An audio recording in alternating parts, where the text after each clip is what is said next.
Good evening, everybody. This is the Auburn Finance Committee. Today is December 10th, 2025. It's 5:30 p.m. Call the meeting to order. This open meeting of the Town of Auburn Finance Committee is being conducted both in person and remotely, consistent with Chapter 107 of the Acts of 2022, which suspends the requirement of the open meeting law to have all meetings in a publicly accessible physical location. Further, all members of public bodies are allowed to participate remotely as long as reasonable public access is afforded so the public can follow along with the deliberations of the meeting. For the public to join the meeting remotely by telephone, dial 1-786-535-3211 and use access code 991-599-357. Or the public can join via computer at global.gotomeeting.com/join/991-599-357. All supporting materials that have been provided to members of this body are available on the town's website. The public is encouraged to follow along using the posted agenda. Please note this meeting is being recorded by Auburn Cable Television. And let me just go through, I don't know if we have anybody remote, I don't believe so. If I call your name, please respond in the affirmative. Michael Marshall. Present. Patrick Jones. Here. George Graham. Here. Stephen Consilvio. Here. Andrew Shar. Here. Town officials and employees participating. When I call your name, please respond in the affirmative. Town Manager Dory Vecchio. Here. CFO Town Accountant Karen Harnois. Here. And Administrative Assistant Danielle Chamberlain Roberts. Here. Note that each vote taken, we're not going to do a roll call because we don't have anybody remote. Okay, first item on our agenda is our fiscal 27 budget kickoff meeting. Well, thank you to all the department heads who took time out of their evening to do this. Thanks. Through the chair, thank you so much. I would also like to thank all the department heads that are here tonight. I do believe everyone has the kickoff packet that I sent off, and I did send this to each of the departments last week so that they could have a head start on preparing their budgets for fiscal year 27. I'm not going to go through the whole packet. It's very similar to prior years. We have made some changes in regards to the aesthetics. Some things we now have drop-down menus for, make it a little bit easier when the work is being done from the departmental level. And we also, the biggest thing that we added that was a recommendation of this board, but also something that I'm very familiar with, is a cover sheet from the department. And I remember last year when we went through the budget process, it was recommended from the Finance Committee that the department prepare a cover page explaining what the difference is in their budget, why there's a difference, what the request is going to be, if anything's removed or added. And I think that will, from each department, I think that will help go through the budget process a little bit easier, whether it's this board or the select board. So one of the pages you'll see is an example of a departmental budget page. Now this is going to vary by department.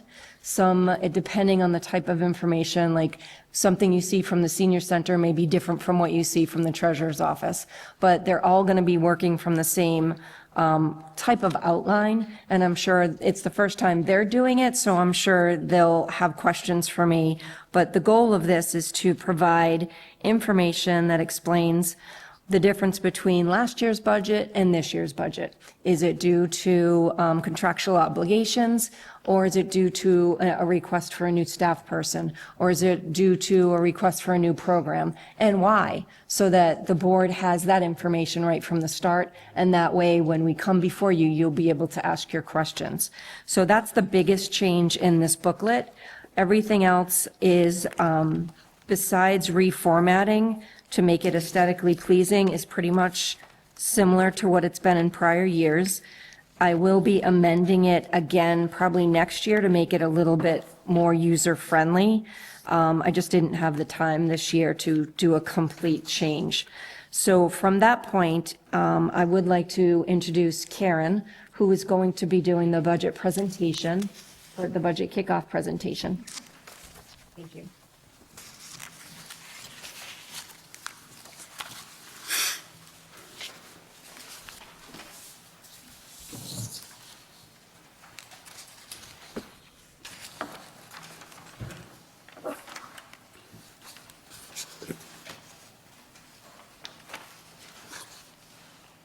Good evening. Welcome to the Town of Auburn's FY 2027 budget kickoff. So this is a summary of the FY 2027 proposed budget. It is a first look at our revenues and expenses projections for fiscal year '27. We're going to be having some additional explanations in some of the further slides. But at this point, there's a projection of appropriations of almost $89 million. For some of the revenue sources, we have local receipts at $13.9 million. Cherry sheet receipts are being level funded at $18.6 million. Tax levy is projected at $51.9 million. We have debt exclusions for the middle school totaling $1.4 million. Available funds to offset the budget, $2.1 million. So the total revenue sources at this time are $88.046 million, and there is an estimated deficit of $947,433. Now this is utilizing the full 2.5% increase. So we'll look at the revenues versus the expenses.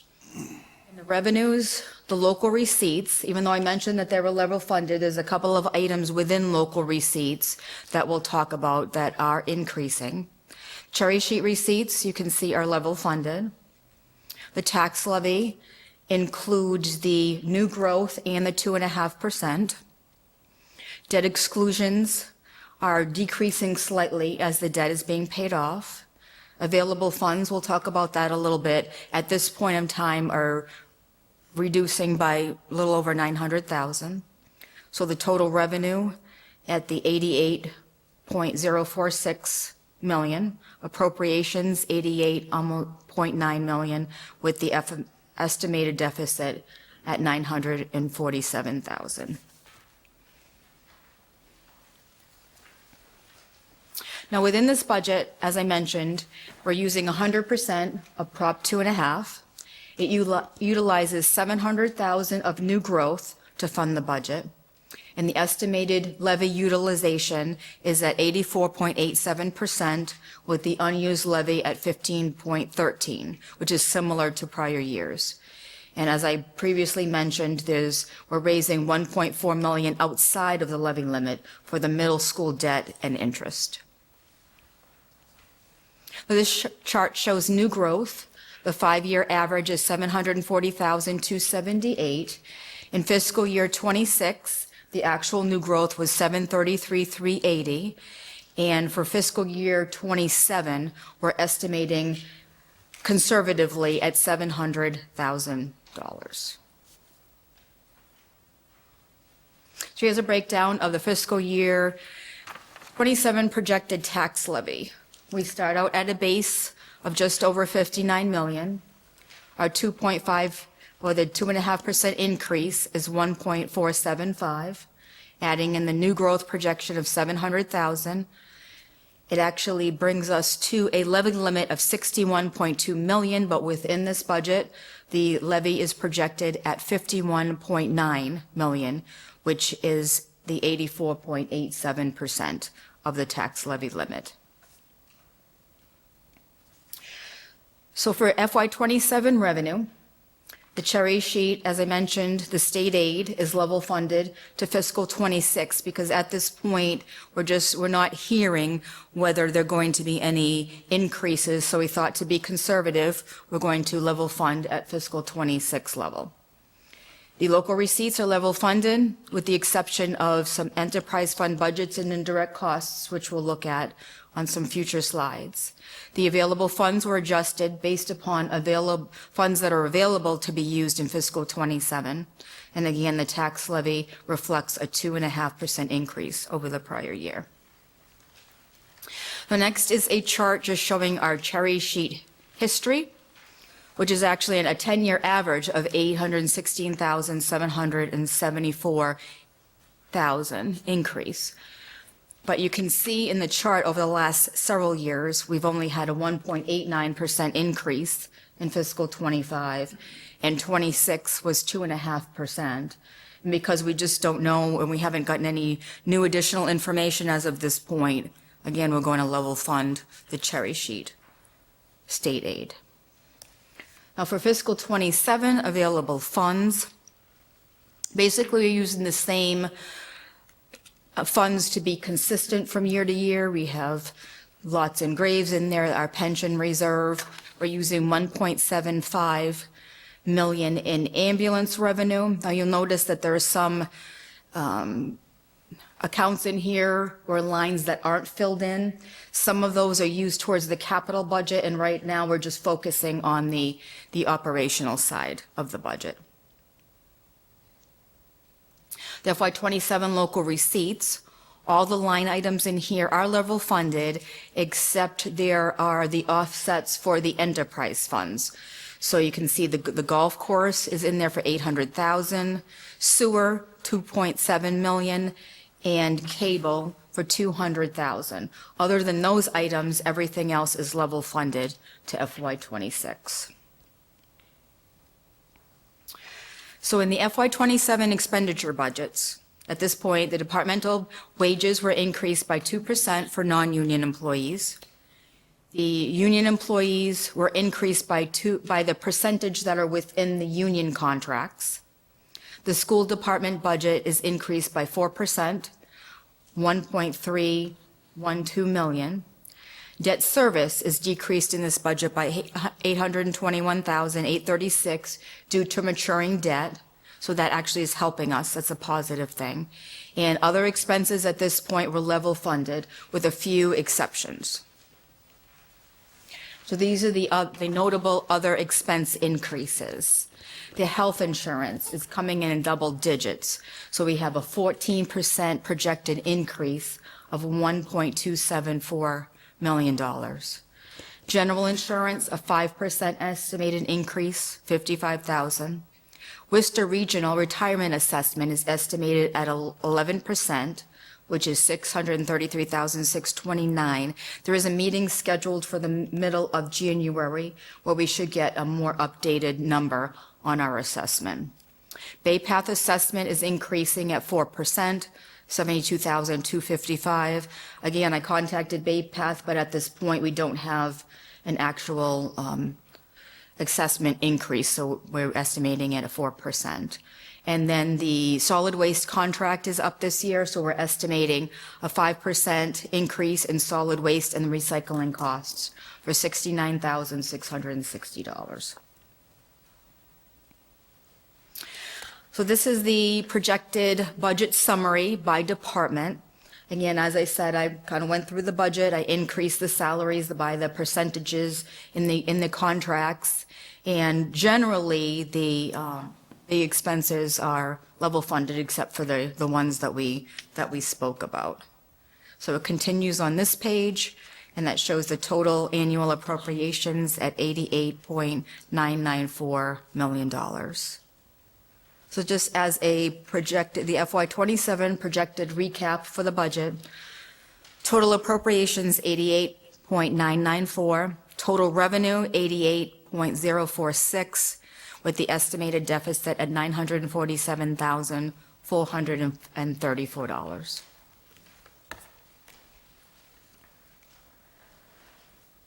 Thank you. Through the chair, there has been topic of conversation in the past regarding our financial policies, which we are currently reviewing. One of the areas of interest were the percentage of free cash and stabilization that we have. And the topic is based on, do we have too much based on our financial policies? So we did an analysis, a basic analysis for this meeting to be able to at least present that to you. Do you want to go through those? Okay. So in regards to, let me see. I'll do it again. Yeah, why don't you, the first one? So I went through the financial policies and pulled some of those out, and we can get you this spreadsheet afterwards, but we just kind of wanted to give you a little overview. So to utilize free cash, certified free cash and the stabilization must be a combined balance of 20% of the current year, of the current fiscal year operating revenue. And then after you reach that benchmark, the town can appropriate up to 50% of the annual gain in free cash. But in the policies, it says that free cash can only be appropriated for a few different items: OPEB, stabilization, the capital improvement trust, capital purchases, a conservation trust if statutorily adopted, facility improvements, or any other one-time non-operational expenses. Can I ask? So, I think I'm probably the person who's asked this question the most. Can I get a copy of these financial policies? Because the policies that are on the website for the town, under like the finance department are, I believe they're like the 2011 or 2012 financial policies. And that definitely does not jive with what I saw posted on the website. So if there are like updated policies, I'd love to look at them. Sounds like Dory's got them in hand. Yeah, that's fine. It actually is true. The one that I was working from was adopted by Finance and the Board of Selectmen in November of 2012, but it was amended in June of 2015. Can we get these posted to the town's website? Absolutely. I just think it's important that if we have a set of policies on the website, they're the right Absolutely. ones. So, okay, thank you. Okay, so I know that you don't have copies of this right now, but I just kind of wanted to go over just Yeah. where we are. Absolutely. So our free cash was almost 12.5 million. And the stabilization was at 5.196 at the end of June. So the total was 17.696. 20% of the fiscal '26 operating revenue is 15.2 million. So we're actually at 23.3%, which is over the 20%. It's about 2.4 million over that benchmark. The stabilization is not to be less than 5% of general fund operating revenues, which would be 3.8%, 3.8 million, the stabilization 5.2. So we're about 6.79%. The undesignated fund balance, it should be maintained at a sufficient level to absorb unpredictable revenue shortfalls, ensure cash flow levels, and maintain minimum level necessary to maintain the town's creditworthiness. So it should be between 5 and 8% of general fund revenues. Now, that's where we're on the high side, is that the undesignated fund balance is actually 17.93. But that actually goes into the other policy with the free cash and the stabilization needing to be at 20. So it really depends where you have that money, whether it's in free cash or stabilization. If I could, through the chair, I just want to recognize that one of the real important things about recognizing both sides of this is we're about to do the fire station, and we took 8 million, or those balances would have been higher. But my point is that even though we're 3% over on one and we're a little high, to help offset some of these major capital improvement costs, it doesn't hurt to keep some of those values aside, because we, instead of borrowing for 30 years, we're able to borrow for 20, and that interest is greater than the amount that we spent. So we are concerned about the flow of it, but it seems to me that if we hadn't used it, we probably would have wanted to. But it sounds like the policies are more intact than we might have assumed they were, or thought they were. So I was just going to, I obviously did a deep dive on this because I'm that kind of person.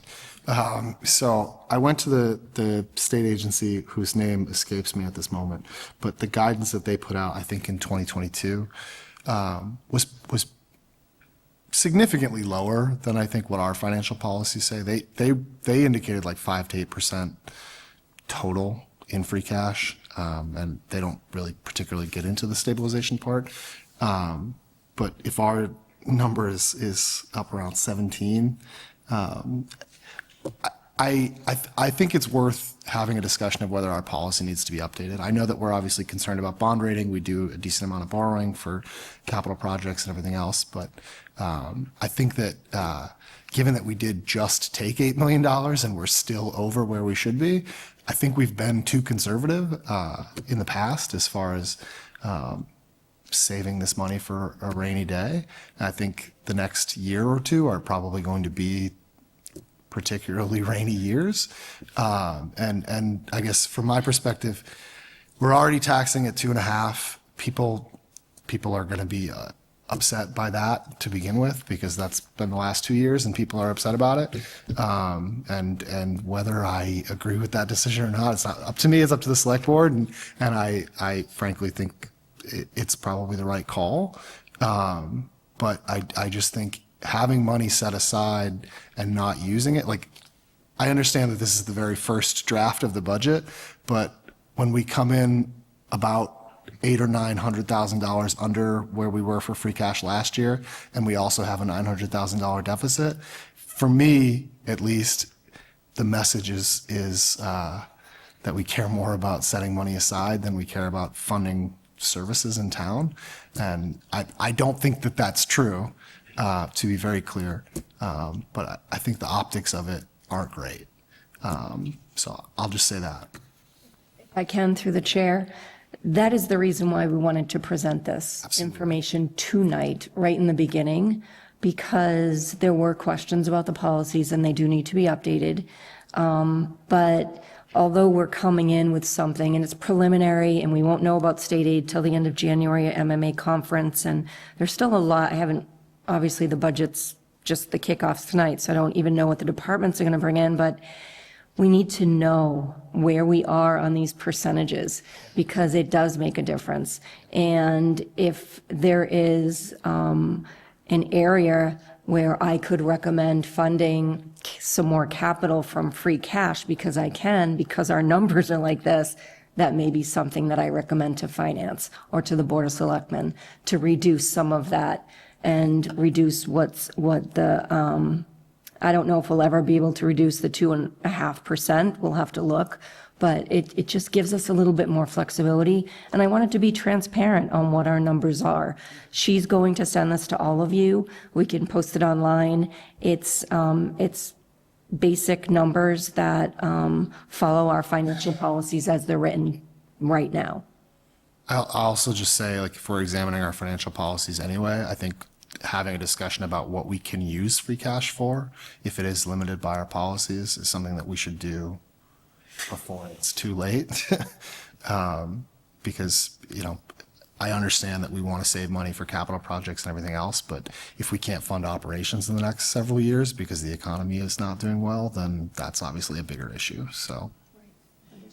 And just to remind the board, we do have a DLS audit that will be coming up.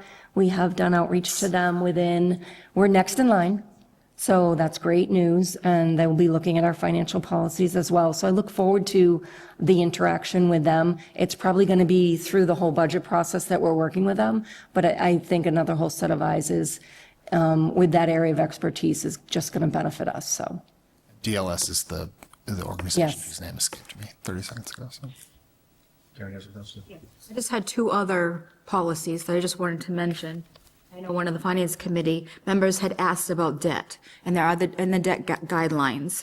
The debt is not supposed to be more than 10% of the annual operating budget. For fiscal year '27, it's projected to be 3.28%. So I just wanted to update those percentages and amounts. And the last one is the operating reserve. In our policies, it says it should be 0.005% of the net operating budget, which would come to $396,000, and ours is budgeted at $400,000. So it's pretty much right on target there. Is that a minimum, a maximum, or just like a recommendation generally? I'm not sure if it's a minimum or not. Let me just check that, because I think it's right in the beginning. Oops. The annual and the appropriation and the account shall be 0.005% of the town's general fund operating budget, but it's net of debt service, sewer enterprise, abatements, cherry sheet charges and offsets, and capital. As an attorney, I hate the word shall.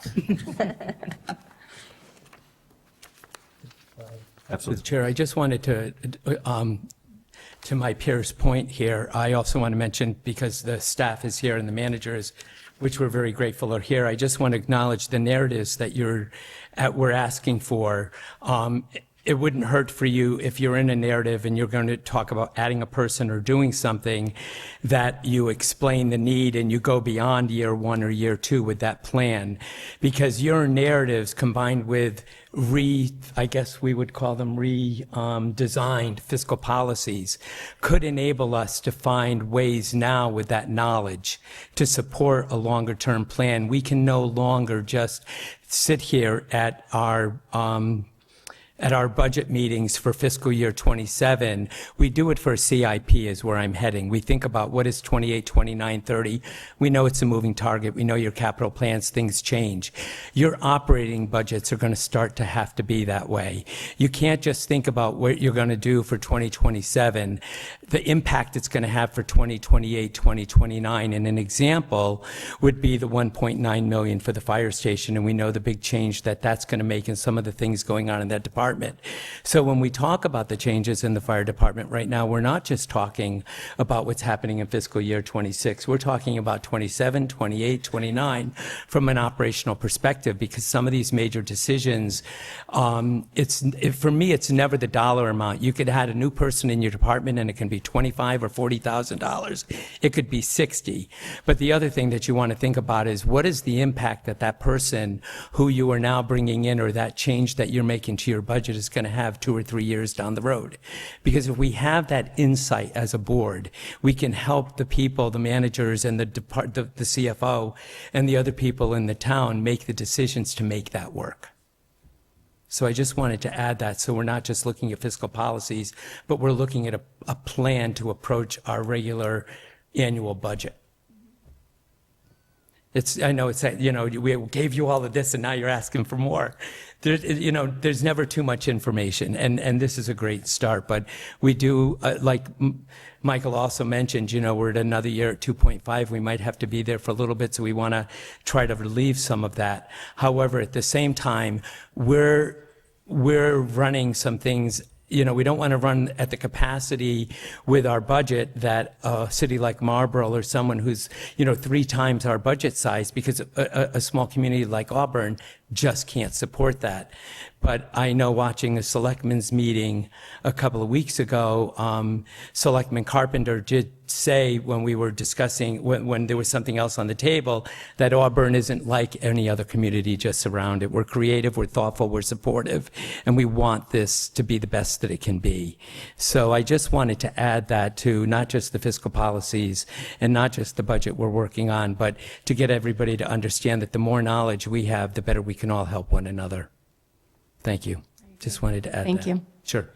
Any other questions on the policies before we kind of? I guess my question would only be, I imagine we've veered slightly over whatever period of time, probably a decade or more, right? That we've gotten to that point that we've gotten off the policies probably little by little. This probably was not I'm just wondering how the financial analysts would see a quick course correction, or should this be done in a gradual manner to get us back in line, as opposed to 1 or 2 fiscal years? That's a great question. In fact, Karen and I have spoken, and we will be working with them, knowing that the DLS audit's coming up, knowing that there will be some changes, that there'll be meetings with the Finance Committee, with the Board of Selectmen, and trying to find the best way to actually implement changes in the policy that doesn't affect our bond rating, that doesn't affect, our future growth, because you're absolutely right. I do anticipate the budget doesn't just grow. Sooner put these papers Right. down and we bless it in April, and you're already into the next year. Exactly. We're already preparing If you're for not there the already. special town meeting. So I do understand that, and you're absolutely right. So we are very concerned about that, to make sure that any changes we make do not have a negative effect on our bond weight rating or anything else for that matter. So there's quite a bit of work to do, but we're looking forward to updating these, because it's obvious that they need it, working with DLS and our consultants. And just to confirm in our budget packet, since we're discussing it, this is an actual hard copy of, this is the actual timeline. This isn't just a guesstimate for the. Correct. This is, so. This is the timeline. Right, so if you look at the budget kickoff document, that is the actual timeline for the 2027 budget. Everyone has a copy. Right now, we're at the fourth bullet, Finance Committee meeting with all department and division heads, circulation of budget packet and guidelines. I meet with my department heads monthly, sometimes more often, and this is a topic of conversation we have at every meeting.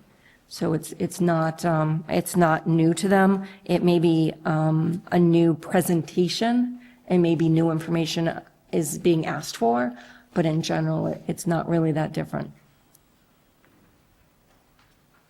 Questions relative to the budget, the kickoff, the numbers you see before you, or?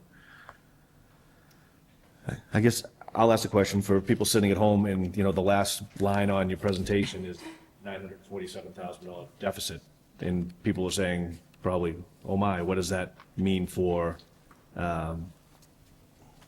anything, so any services that may be provided within the town? Can you explain what that number is and how we close that, or what does that look like in as Patrick said, this is draft, the very early, Sure, this is the and I'll beginning. add to that question that what if the revenue sources, either the cherry sheet money or do decline, that number's only going to get bigger, it's not going to get smaller, because you've level funded something that you're not sure you're going to make. So I Right. just want to add to his question that. So that's correct. So there's a lot of moving parts to this. The 900,000 isn't going to stay 900,000. I'm not sure which way it's going to go. If I did, that would be amazing. But based on several factors, which is local receipts, state, local aid, there's a lot of things that are still outstanding that we just don't know about. So this is preliminary. In fact, I have a meeting next week with our consultant for our health insurance, and they're looking at double-digit increases throughout all their municipalities. And one local company, actually a legal firm, I was just speaking to, and their healthcare costs increased for the whole firm 35%.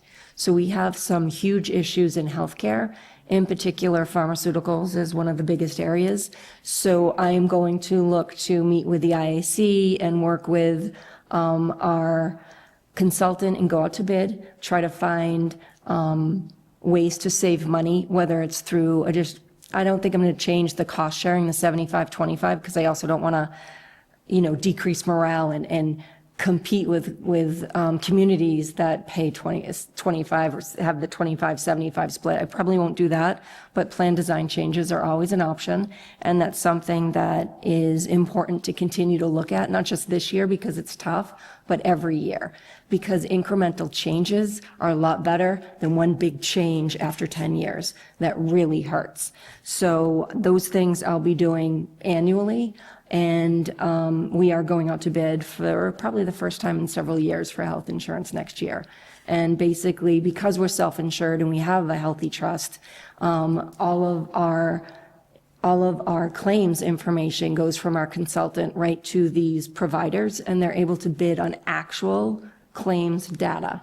So that's beneficial to us. We're not stuck in a pool. So are we within 6 months, or are we within 3 months of medical data? We have, so there's always I think we're December, we're probably just getting through October right now. We're 3 months behind. We could use the whole prior year data and then use the increase in the pharmaceuticals that we're seeing that are skyrocketing. So we will strategize about that next week on the best way to do it. But everyone is going through the same thing. What I can say is we're very lucky that we do have good financial policies. We do have a healthy trust for our health insurance. So I think it's going to be fine, but those are the things that are going to make a difference on this 900,000.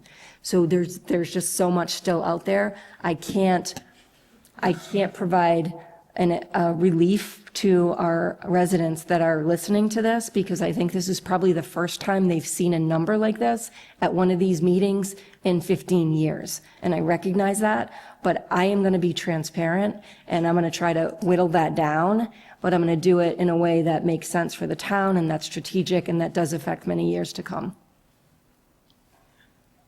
How much of the 900,000 is the 11% for health insurance? Is that in there? It is, I saw it earlier. The health insurance increase was a 14%, which is $1.274 million. So that is definitely a big chunk of that. All of it. All of it plus. And it's also effective January, or July 1st, it goes fiscal year 1 to. That is correct. Plus, the Worcester Regional Retirement Assessment is a big piece of it as well. And also the general insurance, and that's another area that continues to increase on us every single year. So I'll be going out to bid for that again. Well, I've done it in my prior positions, but I'm going out to bid for Auburn because it's important to get other companies to bid on our insurance. It keeps people on their toes, I say it, but it's important. Competition makes a difference. So I'll be going out to bid for that as well because I do see steady increases every year on that. Not to say we don't have claims data, we do use our insurance companies a lot for various things. Thank God we have insurance, but I just want you to know I am going out to bid for that as well, try to keep that cost down. I guess I'll just add one more question. Obviously, we have concerns over what the state is going to fund us. Are there any federal funds within any of these budgets that we could have possibly future concerns that the federal government may not meet obligations or promises? Yes, in particular, our school department is at, I'm not going to say at risk. I don't think there's an indication that it's going to be removed, but yes, part of our school department budget is funded federally, and we just don't know yet what's going to happen with that. So obviously, Beth is on top of that and keeps a close eye on it and keeps her ear to the group of people that she works with that, discuss this type of information. So it is definitely a risk. Of course. Anything else? It's a tall order. It's a very tall order, but you're up for it. You bet. Anything else you'd like to add to close, or? No, I just again want to thank the department heads. I'm glad they're all here. They know what we're up against, but I am super confident in their ability to work with me and to work through the priorities of the whole budget, not just their department. They are very good at understanding the bigger picture, which I'm so grateful because it just helps me as a manager to know that they understand that, and I look forward to working with them. All I can say is the deadline for the budget's the deadline. Not that I'm looking at anyone in particular, because we have a lot of work to do, and I think it's pretty clear here. But I have such a great team, and I'm actually, this is the favorite part of my job, believe it or not. It's fun. Let's see how fun it is.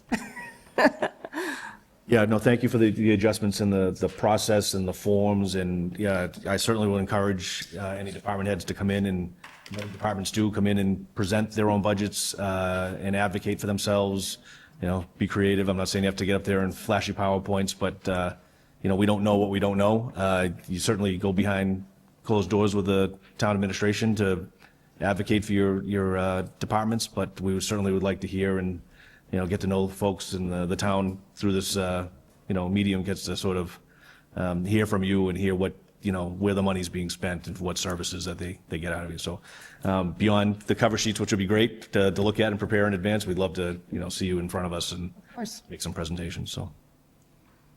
Okay, that's it for the budget kickoff, except for anybody that may have a transfer and wants to stay and advocate for a transfer. I think you've all had long days, and certainly let the boss dismiss you.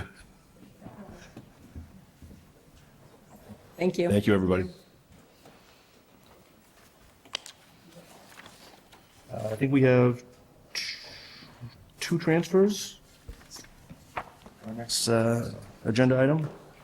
They are both from DPW. The first one is going from the facilities supervisor. Amount requested $2,500, going to the miscellaneous supplies account. Reason given for the transfer is software to track work orders. Ms. Paquin, how are you? Good evening. So yes, we're requesting this transfer for a new software that we're looking to implement. It's Seek Click Fix, and it will allow us to track work orders, track calls coming in. So we're looking to have kind of a soft start for the first few months, just internally with the staff, but hopefully rolling it out to the public, in the coming months so that we can have better transparency, more communication, a little bit easier for everybody. Questions? It should be your world, the software world. I guess my two questions are, is this like a SaaS product, or is it like a software that we're hosting ourselves? So it's my understanding that it's actually part of the software that we're already using, that the town is already using, so it's just an add-on to, and I apologize, OpenGov and Civic Plus kind of are interchangeable for me, so I'm not really sure which one is which. And is this a one-time cost, or is this like an annual licensing fee? It would be an annual licensing fee. Just out of curiosity, is the 2,500 a year, or is that like the rest of this fiscal year? Like, So this is the annual cost, and the projected cost for next year is 2,500. We started out with sort of the base model. There's a mobile option and that type of thing. I don't think we're ready for that just yet. We just want to make sure that we're comfortable with this and see how things go so that, not to overwhelm staff and know what we're doing. sorry, I'm just gonna keep going. Is this replacing an existing software that we have, or is this like a net new? It's a brand new, currently we have our clerks take messages and email or text either myself or the superintendents. So this will be a little bit easier to track, who's taking on this project and who's replied and, when it was replied to, that type of thing. Yes, if I can, these are all great questions because it is a brand-new software program. Joanne and I have been working closely to ensure not only transparency, but communication and improved communication in all town departments, but in this case, the Department of Public Works. And there are so many phone calls that come in there and so many issues that, and I actually find it in my office, so I'm wondering if I should get this there.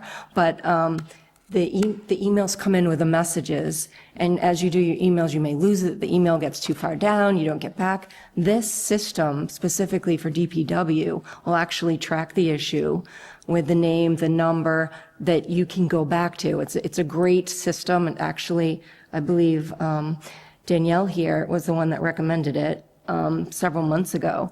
And I'm thrilled to, yes, she did. So I'm thrilled that we're looking into this because it's so important, and we all know how important it is to get back to people that call us. And this is why we are asking for this transfer. I guess I would just, software like this, tracking work orders, ultimately beyond the customer service and better customer service, you're looking for efficiencies, which in the long run. Absolutely. Yep, absolutely. Thank you for bringing that up. No, I had two questions, but they fell into the group. So I'm good. Motion to approve? I have a motion to Second. approve and a second. All in favor? Aye. Thank you.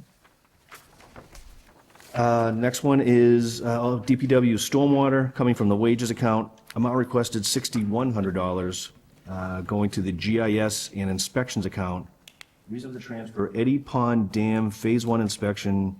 Money was appropriated in FY '25, but the inspection could not be scheduled until FY '26. Anything beyond that detailed reason? Unless somebody has any questions, that's pretty much the reason. I guess my only question is, and it might just be that the dollar amount is too low, but is this something that we like would normally treat as a capital expenditure? So, I'm not sure. I don't know if reports would be considered CIP. We can definitely discuss that. But yeah, it's not it depends depending on the dam. It's not like a yearly type of thing. Some dams have inspections every 10 years, some every 2 years, so it just depends. We are required, is there state regulations relative to dam inspections? Yes. And the requirement is based on how much of a hazard that dam would be if it were to fail. Any other questions? Okay. Do you have a motion? Motion to, I'm sorry, I just wanted to clarify, phase one, is it of 3? Is it phase 1 of 4? Is it phase 1 of no more? If we, what's the goal of getting these inspections done for? So, through the chair, so we only have phase 1. Phase 2 is if the dam is in disrepair and there's enforcement action, or there's it's more critical. So we only want to be at phase 1. I have a question, I guess, which is if it was appropriated in the previous year, where did that money end up? And why wouldn't it have just carried over into the following year? So unfortunately, it went back to tax levy. We didn't know when that inspection was going to happen. It just depended on the availability of the engineer, and it wasn't carried over to FY26.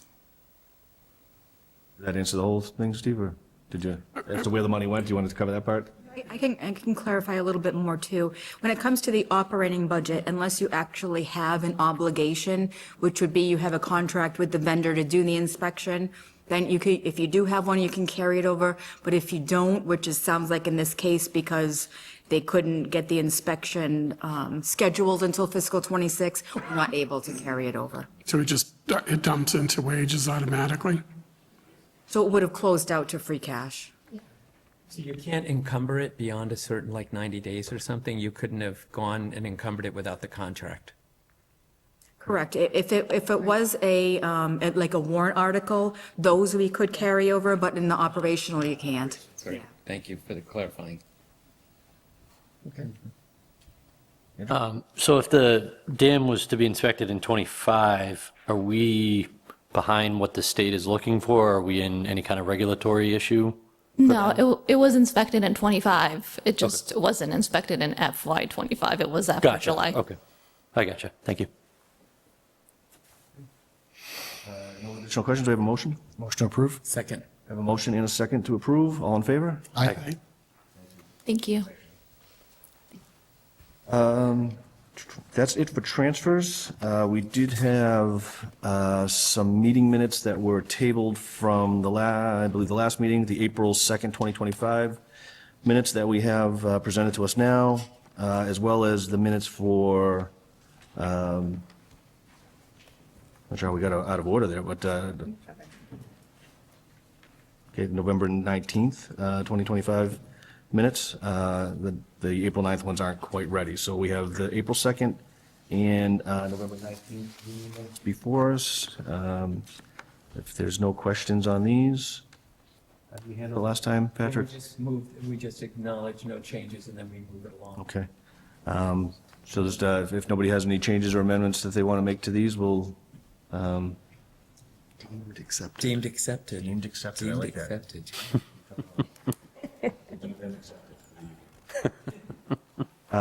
Anybody else have any other items? Do we just want to, I know you've given us a very detailed schedule, but we won't see each other. Is this going to be considered our meeting for the month? Yes. Yeah. Unless there's some other transfers that come up, but I would say this would be the meeting for December. And then For January, we would go back to get on the schedule for the third Wednesday of the month. Any items anybody wants to have? That's a ways out, but that meeting, but certainly. No, as long as we can get with I'm sure they're going to forward some of the information we spoke of this evening to us, and as long as we have that, I don't have anything to add. Yeah, you'll get that tomorrow. And at the January meeting, there's some salary reserve transfers that need to be done now that all of the union contracts are settled, so I'll be bringing those forward at that meeting. Yes. Additional questions? Nobody wants to comment on the decorations that they did for our meeting this evening? That's They're going to take them down as soon as we're done. I think I just wanted to point out too, one quick thing I noticed is like the health insurance increase, 1.2 million. The retirement was like 600,000. So that's almost 2 million right there. If those were both 5% increases, there wouldn't really be a deficit anymore. That would have cut that right in half, so. Sure. 14%, that's a big one, so. It is. Insurance, that's my least favorite word in the world. Mine too, actually. I think There's anybody three likes of us. insurance. Unless you own an insurance company. Yeah. I think, Supposed to solve a since, problem. It's I becoming a think what I'm just going to be transparent about is that I want Auburn to be very successful, and I want the citizens of Auburn to get the best quality for what they have. But obviously, we've got a tough road for the next few years, and I think that we want to be cognizant of payroll because of not just the cost of salary, but with all of the things attached to it, like some of the things we're talking about. I certainly don't want to create a position tomorrow only to find out 2 years from now we can't keep it. And I know that's not the case. I'm not trying to sound an alarm.